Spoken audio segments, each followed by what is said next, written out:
Assalamualaikum warahmatullahi wabarakatuh. Kami dari kelompok 25 izin memperkenalkan diri, saya Nabila Chairunisa dengan NPM 23150610022. Perkenalkan, nama saya Makau Mawan Mustafa dengan NPM 2315061100. Perkenalkan, nama saya Lutfi Mutatahirin dengan NPM 2315061112. Di sini saya akan menjelaskan mengenai latar belakang mengapa memilih sistem ini. Dilihat dari meningkatnya minat masyarakat terhadap aktivitas outdoor seperti hiking dan camping, yang mana itu pasti meningkatkan kebutuhan perlengkapan adventure juga. Tetapi yang kita tahu bahwa perlengkapan outdoor ini masih tersebar di berbagai marketplace umum, sehingga proses pencariannya ini menjadi kurang praktis dan juga efisien.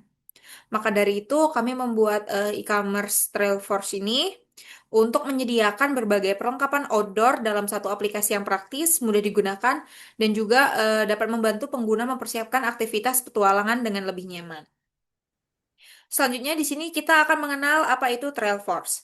Jadi, Trailforce ini adalah platform e-commerce yang menyediakan berbagai perlengkapan adventure dan outdoor untuk pendaki, camper, dan juga pencinta alam.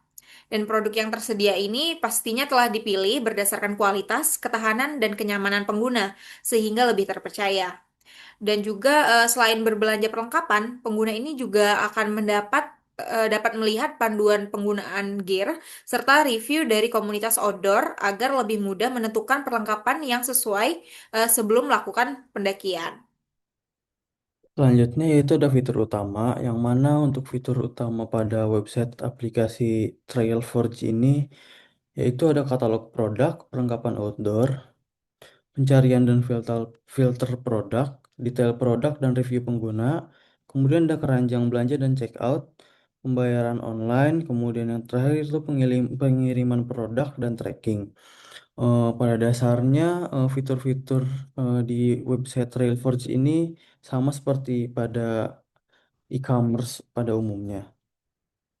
Kemudian selanjutnya itu ada target pasar, yang mana eh, di target pasar kita ini ada tiga, yaitu pendaki gunung dan hiking enthusiast, backpacker dan camper, komunitas pencinta alam. Yang mana pendaki gunung dan hiking enthusiast itu yang aktif mendaki dan eksplorasi alam, butuh giringan dan tahan lama, prioritas kualitas dan durability. Insight-nya itu komunitas terus berkembang, aktif share di media sosial, kemudian peduli kualitas produk. Kemudian untuk backpacker dan camper, yaitu suka traveling dan camping, budget terbatas tapi tetap cari kualitas, butuh gear praktis dan efisien. Kemudian untuk insight-nya usia dominan 18-30 tahun, fokus value for money, suka paket hemat atau bundling. Untuk komunitas itu seperti Mapala, komunitas outdoor, trail running, kemudian aktif kegiatan rutin di alam. Insight-nya itu potensi pembelian grup, word of mouth kuat, kemudian loyal jika produk terbukti bagus. Baik, selanjutnya mengenai strategi pemasaran.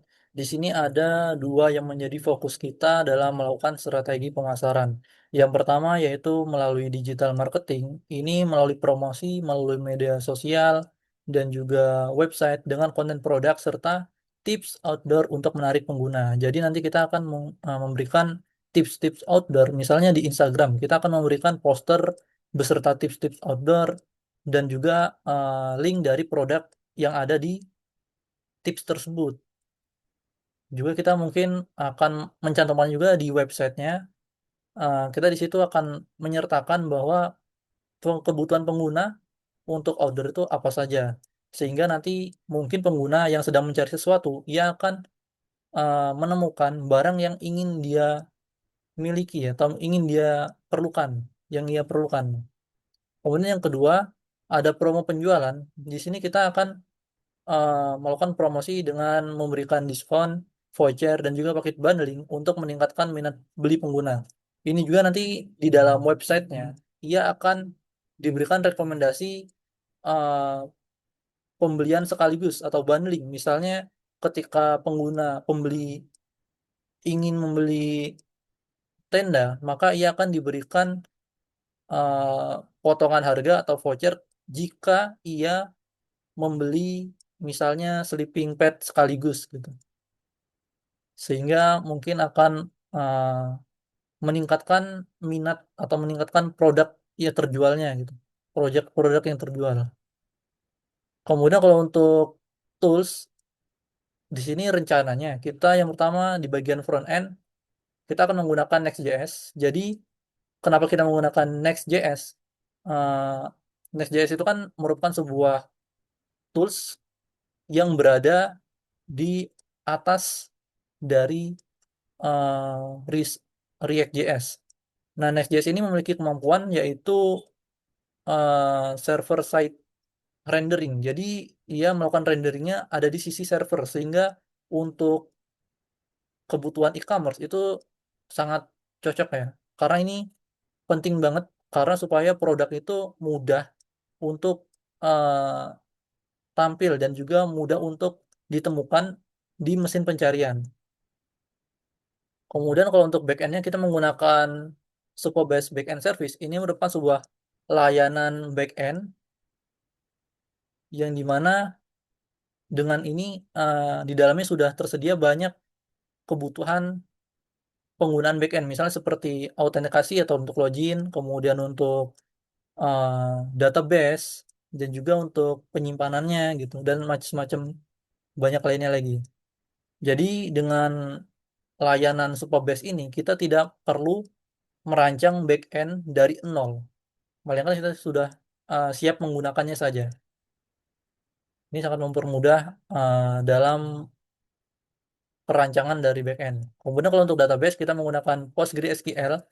Di sini kita menggunakan PostgreSQL karena PostgreSQL itu eh, cukup kuat untuk menjaga integritas dari datanya. Jadi untuk bisnis seperti e-commerce ini memerlukan integritas data yang tinggi, seperti misalnya data transaksi, stok barang, dan juga hubungan antar table itu harus sangat akurat. Nah, PostgreSQL ini sudah menjadi standar sih biasanya di kasus seperti ini. Kemudian kalau untuk text editor kita eh, menggunakan VS Code karena kita sudah familiar dengan text editor dari VS Code. Kemudian kalau untuk payment gateway kita menggunakan Mitrans yang dimana ini merupakan layanan gateway, layanan API gateway payment yang sudah cukup populer di Indonesia dan juga menyediakan banyak varian variasi untuk jenis pembayarannya dari transfer bank hingga ke e-wallet bahkan ke QRIS. Berikut adalah dokumentasi dari kelompok kami. Ini kami lakukan Zoom Meet, Google Meet dalam penyampaian ide, pembentukan ide. Dan ini untuk yang masing-masing selfie. Mungkin sekian yang kami sampaikan. Kurang lebihnya kami mohon maaf. Pada Allah kami mohon ampun. Kami akhiri. Wassalamualaikum warahmatullahi wabarakatuh.